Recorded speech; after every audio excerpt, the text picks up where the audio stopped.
saya Mas Wijaya Firdaus. Jadi di sini saya akan menjelaskan mengenai konteks, jenis, dan juga pelanggaran etika yang terdapat pada kasus pelanggaran etika dalam proyek pembangunan dermaga di Pantai Mutiara. Jadi di sini konteksnya itu di mana pembangunan dermaga ini lokasinya itu di Pantai Mutiara di Blok SB nomor 15A, Jakarta Utara.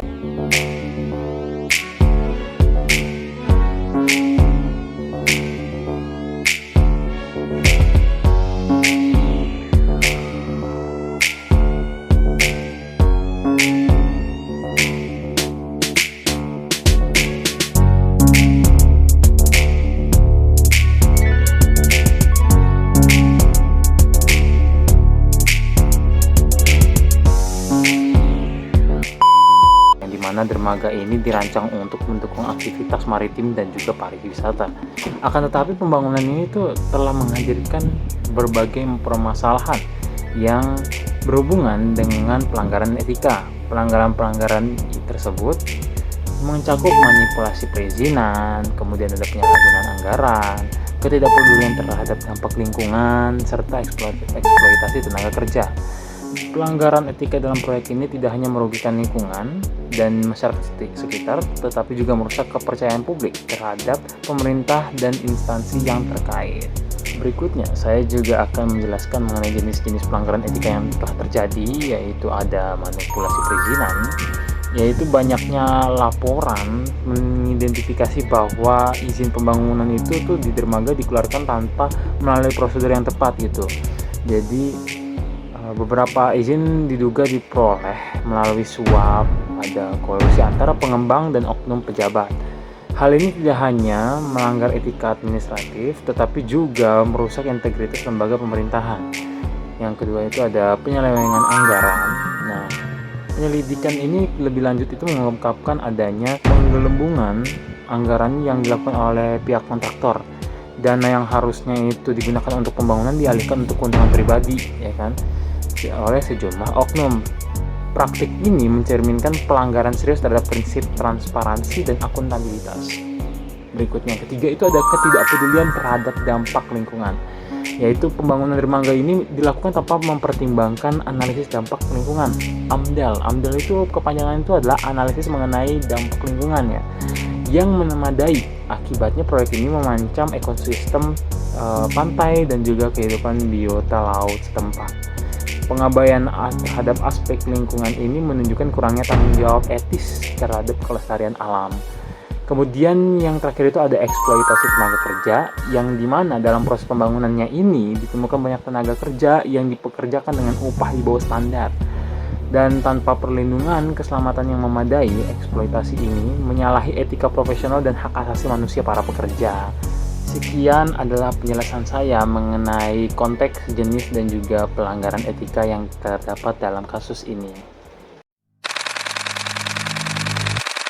Halo semuanya, perkenalkan saya Zara Indah Gusin dari kelompok 7 akan menjelaskan tentang faktor penyebab pelanggaran etika yang terjadi dalam proses pembangunan dermaga di Pantai Mutiara, Jakarta Utara. Nah, di sini tuh ada 6 faktor. Yang pertama adalah tekanan waktu dan biaya, di mana tekanan untuk menyelesaikan proyek secara tepat waktu dengan biaya minimal seringkali mendorong para kontraktor dan pekerja untuk mengabaikan standar etika, di mana pihak-pihak yang terlibat seperti kliennya itu memberikan dorongan dan tekanan dengan jadwal yang tidak realistis serta anggaran yang tidak memadai atau anggaran yang kurang dengan anggaran yang minimal, sehingga menyebabkan para karyawannya ini tuh menyelesaikan proyek tersebut dengan tidak mematuhi SOP. Mereka cenderung melakukan pengurangan biaya atau pengurangan kualitas dari bahan baku dan menyelesaikan pekerjaan dengan cepat-cepat, tidak sesuai dengan waktu estimasi yang seharusnya, yang membuat proyek ini tuh selesai dengan cara yang tidak etis. Lalu yang kedua adalah kurangnya pengawasan. Pengawasan yang kurang efektif dari pihak-pihak yang berwenang menyebabkan pelanggaran etikanya ini tuh sulit terdeteksi, di mana pihak yang berwenang seperti pemerintah dan pihak internalnya itu kurang pengawasan dalam proses pembangunannya ini, sehingga pelanggaran-pelanggaran etika yang terjadi itu tidak langsung terdeteksi gitu. Cenderung mereka tuh dibiarkan secara lama dan sulit untuk diatasi di kemudian harinya. Lalu ketidakjelasan standar pengawasan, di mana standar pengawasan dan prosedur pengawasannya itu nggak jelas atau tidak diterapkan dengan konsisten sehingga menjadi masalah. Nah, ketidakjelasannya itu memberikan celah bagi para pelaku karya proyek untuk mengabaikan aturan dan menjalankan praktek-praktek yang tidak etis. Nah, poin yang ketiga adalah budaya korupsi. Mengakarnya budaya korupsi ini tuh sulit untuk dihindari, seperti praktik upah dan gratifikasi yang melibatkan para pemegang kepentingan proyek di kalangan atas. Mereka ini cenderung mengambil tindakan korupsi untuk kepentingan pribadi mereka, di mana mereka mengkorupsi sejumlah uang dan memanfaatkan kewenangan mereka untuk menekan pihak-pihak sehingga mereka tuh mendapatkan keuntungan yang lebih untuk ditilap sebagai uang mereka gitu. Nah, di sini tuh mereka cenderung karena ada tekanan sosial atau gengsi yang mereka miliki sehingga mereka tuh harus memiliki uang lebih banyak untuk memenuhi gengsinya mereka, dan rendahnya moral mereka terhadap kesadaran bahwa kepentingan mereka tuh seharusnya dimanfaatkan dengan baik. Nah, poin yang keempat adalah ketidakadilan dalam pembayaran dan kesejahteraan pekerja, di mana para pekerja seringkali menerima upah jauh di bawah standar yang telah ditetapkan. Hal ini tuh mendorong para pekerja untuk melakukan tindakan curang, seperti mencuri material atau mengurangi kualitas kerja mereka. Nah, karena mereka tidak mendapatkan fasilitas keselamatan dan kesehatan kerja yang memadai, sehingga mereka itu cenderung melakukan perilaku yang tidak adil. Karena mereka merasa mereka sudah diperlakukan tidak adil gitu. Jadi mereka itu melakukan pelanggaran terhadap etika yang seharusnya mereka. Hal ini membuat mereka tuh tidak peduli terhadap standar etika dalam pekerjaannya. Nah, karena proyek ini kan tidak pasti ya, Kak. Nah, cenderung mereka ini para pekerja mengalami ketakutan akan masa depan mereka atau akan keberlanjutan mereka dalam pekerjaannya ini. Sehingga mereka cenderung melakukan perintah atasan, di mana hal ini tuh cenderung mengandung kecurangan, seperti misalnya perintah atasan itu menyuruh kalau mereka tuh melakukan pekerjaan ini, maka mereka akan mendapatkan jaminan untuk bekerja di proyek selanjutnya. Nah, hal ini tuh cenderung praktek-praktek yang mengandung kecurangan yang melanggar etika. Nah, poin yang kelima adalah kurangnya pendidikan dan kesadaran etika, di mana hal ini menjadi salah satu faktor utama yang berkontribusi terhadap pelanggaran etika. Nah, pelatihan etika ini apa sih? Adalah pelatihan yang diberikan untuk meningkatkan kesadaran dan kepedulian terhadap pentingnya etika, sehingga hal ini diperlukan. Karena apa? Karena mereka kan akan terlibat dalam satu pekerjaan ya, sehingga mereka harus mengetahui etika-etika yang perlu mereka terapkan di dalam pekerjaan itu. Untuk mengatasi hal ini diperlukan pelatihan agar mereka tuh terlatih dan mereka mengetahui apa saja etika yang harus mereka patuhi. Nah, selanjutnya adalah minimnya sosialisasi aturan dan standar etika. Karena minim, sehingga mereka tuh tidak mengetahui kewajiban apa yang harus mereka lakukan. Seringkali hal ini tuh tidak terjadi distribusi yang efektif atas sosialisasi aturan yang harus mereka miliki. Hal tersebut tuh membuat mereka tuh bekerja tanpa panduan yang jelas, sehingga mereka tuh kesulitan untuk mengetahui dan mematuhi standar etika yang seharusnya diharapkan. Nah, poin yang terakhir adalah rendahnya kepedulian terhadap etika, di mana banyak perusahaan konstruksinya ini memiliki budaya kerja yang tidak menekankan pentingnya etika. Seringkali nilai etika ini tuh dianggap tidak relevan dan tidak prioritas dibandingkan dengan target finansial dan operasional mereka. Nah, hal ini tuh terjadi karena pimpinan dan manajemen perusahaannya itu seringkali tidak memberikan teladan yang baik terhadap etikanya ini, sehingga saat para pemimpinnya itu tidak mematuhi etika, maka sulit bagi pekerja untuk terikat dalam nilai-nilai etis tersebut dong. Dan juga sistem insentif dalam perusahaan itu seringkali lebih berfokus pada jangka pendek daripada ke perilaku etis. Nah, pekerja yang berhasil mencapai target tanpa mempedulikan cara yang digunakan cenderung mendapatkan penghargaan, sementara para perilaku etisnya itu tidak diberikan penghargaan yang setimpal, sehingga di sini mereka lebih mengedepankan target finansial dan operasional dibandingkan dengan etika.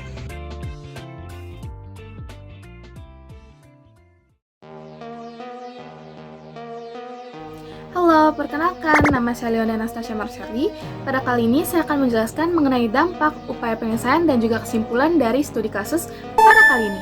Masuk kepada dampak pelanggaran etika. Yang pertama, ada kerusakan lingkungan. Proyek ini telah menyebabkan degradasi ekosistem pesisir, termasuk kerusakan terumbu karang dan habitat ikan. Proyek pembangunan dermaga yang tidak mematuhi standar lingkungan dapat merusak ekosistem laut di Pantai Mutiara. Penggunaan metode konstruksi yang tidak ramah lingkungan seperti pengerukan berlebihan dan pembuangan material konstruksi ke laut dapat merusak terumbu karang, menghancurkan habitat ikan, dan mengganggu keseimbangan ekosistem laut. Hal ini berdampak pada habitat satwa liar yang kehilangan tempat tinggal mereka dan juga sumber makanan mereka sehingga mengurangi keanekaragaman hayati di kawasan tersebut. Pengisapan pasir juga akan menghancurkan ekosistem laut. Selain itu, pengambilan 17,6 miliar meter kubik sedimen di 7 lokasi yang ditetapkan berisiko mengubah kontur laut sehingga mempengaruhi arus dan gelombang. Masyarakat di tepi laut sudah pasti akan merugi karena pengerukan pasir laut merusak wilayah tangkapan ikan. Yang kedua, ada kehilangan kepercayaan publik. Masyarakat menjadi skeptis terhadap proyek pembangunan lainnya. Pemangku kepentingan seperti pemerintah, investor, dan organisasi non-pemerintah atau NGO mungkin menarik dukungan mereka terhadap proyek yang terbukti melanggar etika. Hilangnya dukungan ini dapat menghambat kelangsungan proyek dan mengurangi peluang kerjasama di masa depan. Dan reputasi perusahaan yang terlibat dalam pelanggaran etika ini akan tercoreng di mata publik. Reputasi yang buruk membuat perusahaan sulit mendapatkan proyek baru dan membangun hubungan bisnis yang sehat. Hal ini juga mempengaruhi moral karyawan yang bekerja di perusahaan tersebut. Dan yang terakhir adalah mengenai kerugian ekonomi. Penyalahgunaan anggaran dan manipulasi perizinan ini berdampak pada inefisiensi penggunaan dana publik. Hal ini mengakibatkan kerugian ekonomi yang signifikan bagi negara dan mengurangi potensi keuntungan yang seharusnya diperoleh dari proyek tersebut. Masuk kepada upaya penyelesaian. Yang pertama, pemerintah harus menindak tegas semua pihak yang terlibat dalam pelanggaran etika ini. Proses hukum yang transparan dan adil harus dijalankan untuk memberikan efek jerak dan mengembalikan kepercayaan publik. Dan yang kedua, ada sistem perizinan yang harus diperbaiki agar lebih transparan dan bebas dari korupsi. Saya terus terang nggak tahu ini. Tiba-tiba terus terang saya tidak diberitahu, saya tidak tahu. Dan saya bahkan bertanya-tanya, kenapa kok saya tidak diberitahu? Sampai hari ini saya nggak tahu. Pengawasan yang ketat dan penggunaan teknologi informasi dapat membantu meminimalisir potensi kecurangan. Dan yang ketiga, ada upaya rehabilitasi lingkungan yang harus segera dilakukan untuk memulihkan ekosistem yang rusak. Kerjasama dengan lembaga lingkungan dan komunitas lokal diperlukan untuk memastikan keberhasilan program pemulihan ini.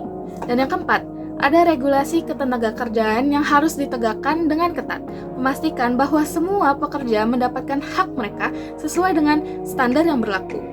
Pengawasan rutin dan pelatihan bagi pengembang dan kontraktor tentang etika kerja juga diperlukan. Masuk kepada kesimpulan, proyek pembangunan dermaga di Pantai Mutiara, Jakarta Utara menjadi contoh nyata dari bagaimana pelanggaran etika dapat merusak integritas proyek pembangunan. Penting bagi semua pihak yang terlibat dalam pembangunan untuk mematuhi prinsip-prinsip etika, menjaga transparansi, akuntabilitas, dan tanggung jawab terhadap lingkungan serta kesejahteraan masyarakat. Dengan demikian, pembangunan dapat berjalan secara berkelanjutan dan memberikan manfaat yang maksimal bagi semua pihak. Sekian dari kami, kelompok 7. Saya mewakili Mas Wi dan juga Zahra untuk menutup presentasi pada kali ini. Saya harap presentasi kali ini dapat membantu Bapak dalam menyelesaikan proses penugasan dengan baik dan lancar. Apabila ada kesalahan kata dan perbuatan, mohon dimaafkan karena yang sempurna adalah Tuhan. Sekian dari saya, terima kasih. You're paranoid.